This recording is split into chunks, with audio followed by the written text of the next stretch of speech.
नमस्कार दोस्तों, कथा क्षितिज में आपका स्वागत है।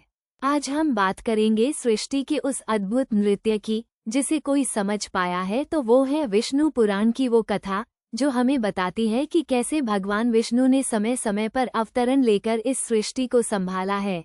ये कहानी महज एक किस्सा नहीं बल्कि समय की गति, सृजन और संहार के एक ऐसे चक्र का वर्णन है जिसे समझना अपने आप में एक अनुभव है।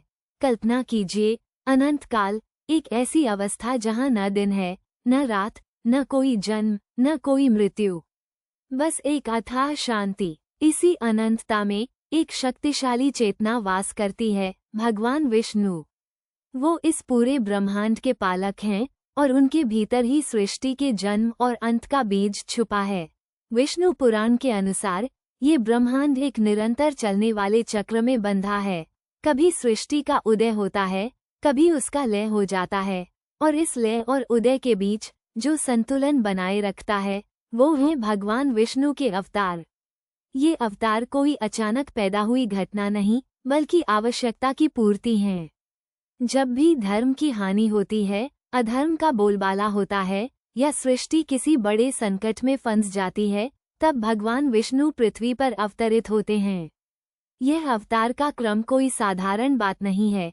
यह उस विराट ऊर्जा का प्रकटीकरण है जो सृष्टि के कण कण में व्याप्त है।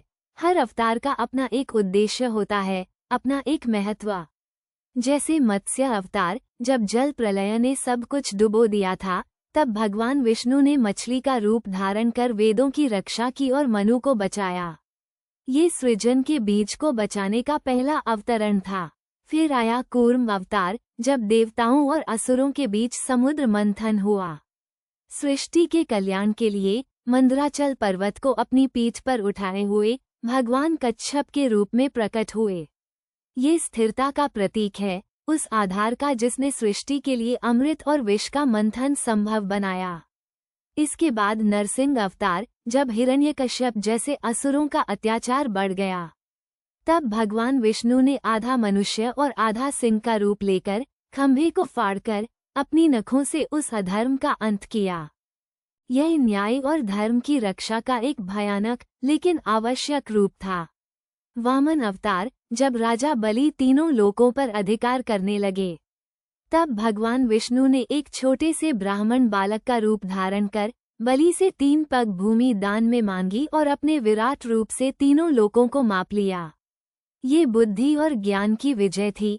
और परशुराम अवतार, जब क्षत्रियों का अहंकार बढ़ गया था, परशुराम के रूप में भगवान ने उस अधर्म का नाश किया और धर्म की पुनर्स्थापना की। ये कुछ ही उदाहरण हैं। मत्स्य, कूर्म, वराह, नरसिंह, वामन, परशुराम, राम, कृष्ण, बुद्ध और कल्कि, ये 10 अवतार जिन्हें दशावतार कहा जाता है, समय के साथ सृष्टि के विभिन्न चरणों का प्रतिनिधित्व करते हैं। हर अवतार उस समय की आवश्यकता के अनुसार अपने स्वरूप में प्रकट होता है। ये सिर्फ कहानियां नहीं हैं, ये सृष्टि के उस अदृश्य धागे का वर्णन है जो इसे एक साथ बांधे रखता है। ये हमें सिखाता है कि चाहे परिस्थिति कितनी भी विकट क्यों न हो, धर्म की रक्षा अवश्य होती है। भगवान विष्णु का यह अवतरण चक्र सृष्टि के उस अनवरत नृत्य का ही हिस्सा है जहाँ सृजन और संहार एक दूसरे को थामे हुए हैं, और यह नृत्य अनंत काल तक चलता रहेगा। कथा क्षितिज से आज के लिए इतना ही। अगली बार फिर मिलेंगे एक नई कहानी के साथ। धन्यवाद।